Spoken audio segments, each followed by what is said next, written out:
Hello and welcome back to our podcast, Bitesize History. I'm Maddie, and today we're continuing our Civil Rights series. In a string of 4 episodes, your hosts Sage, Anna, and I will be discussing and learning about civil rights ranging from the end of the Civil War in 1865 to today in 2020, how we have progressed and where we are now. We left off discussing a group of high schoolers known as the Little Rock Nine. Governor Orville Faubus just called in the Arkansas National Guard to block the black students' entry into the high school. The students continued to fight for equality until later that month, President Dwight D. Eisenhower sent in federal troops to escort the Little Rock Nine into the school. On May 25, 1958, Ernest Green, the only senior among the Little Rock Nine, became the first African-American graduate of Central High. This was a significant victory for those fighting for integration, and it drew national attention to the civil rights movement. Another significant event that occurred in 1957 was the new Civil Rights Act. This was the first federal civil rights legislation passed by the United States Congress since the Civil Rights Act of 1875. The new act established the civil rights section of the Justice Department and prevented interference with the right to vote. It also established the Federal Civil Rights Commission with authority to investigate discriminatory conditions and recommended corrective measures. While this was a significant step forward, the final act was weakened by Congress due to lack of support among the Democrats. Additionally, Eisenhower reassured Southerners that this was the mildest civil rights bill possible. This act, amended with the Civil Rights Act of 1960, set in place federal regulation of local voter registration polls. This included inspections of registration centers and penalties for anyone who obstructed someone's right to vote. Around this time, in 1957, a group known as the Southern Christian Leadership Conference, or the SCLC, was founded. It began as leaders of prominent protest groups met in Atlanta in January 1957 to form a regional organization and coordinate protest activities across the South. Despite a bombing of the home and church of Ralph David Abernathy during the Atlanta meeting, 60 people from 10 states assembled and announced the founding of the Southern Leadership Conference on Transportation and Nonviolent Integration. The name was later shortened to Southern Christian Leadership Conference, and the group elected Martin Luther King Jr. as a leading officer.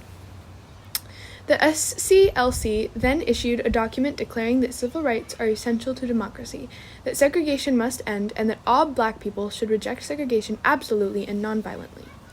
The founders included the adoption of nonviolent mass action as the cornerstone of strategy and had a determination to make the SCLC movement open to all, regardless of race, religion, or background. In the coming years, Martin Luther King Jr. would become a key leader and the face of the civil rights movement.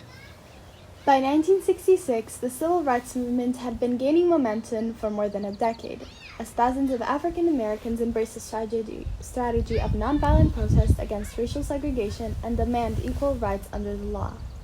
But, for an increasing number of African Americans, particularly young black men and women, that strategy did not go far enough. Protesting segregation, they believed, failed to adequately address the poverty and powerlessness that generations of systemic discrimination and racism had imposed on so many black Americans. Yes, and inspired by the principles of racial pride, autonomy, and self-determination expressed by Malcolm X, whose assassination in 1965 had brought even more attention to his ideas, as well as liberation movements in Africa, Asia, and Latin America, the Black Power movement that flourished in the late 1960s and 70s argued that black Americans should focus on creating economic, social, and political power of their own rather than seek integration into white-dominated society. Black Power advocates, particularly more militant groups like the Black Panther Party, did not discount the use of violence, but embraced Malcolm X's challenge to pursue freedom, equality, and justice by any means necessary.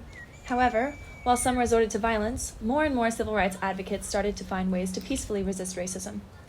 One example of this was the Greensboro sit-ins in 1960, where 4 black college students went to a segregated lunch counter in Greensboro, asked to be served, and refused to leave when they weren't. They came back the next day, others joined them.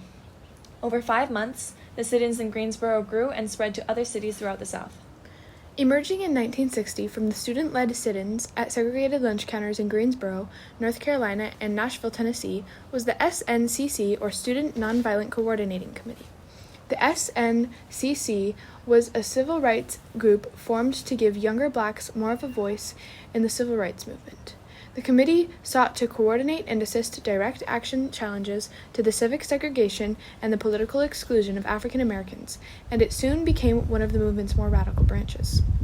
John Lewis, the head of the SNCC, helped organize Freedom Summer, co-led the march from Selma to Montgomery, and served as a longtime congressman for Georgia.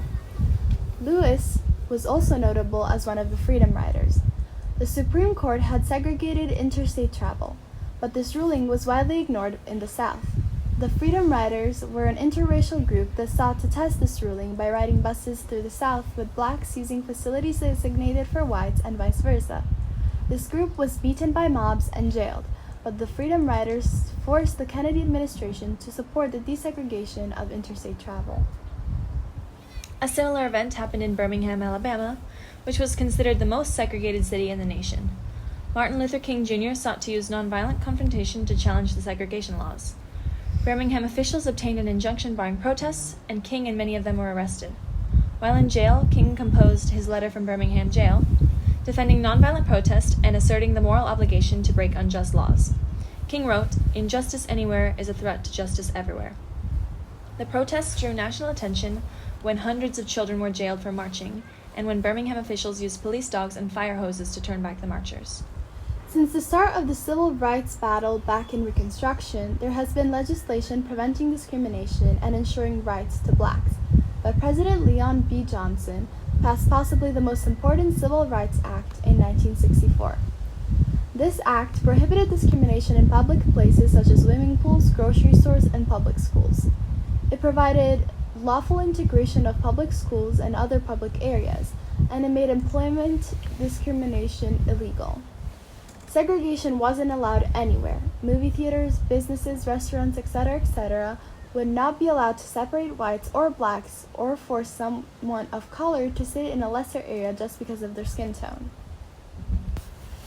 In addition, on January 23, 1964, the United States ratified the 24th Amendment to the Constitution, prohibiting any poll tax or money people had to pay for the right to vote in elections for federal officials.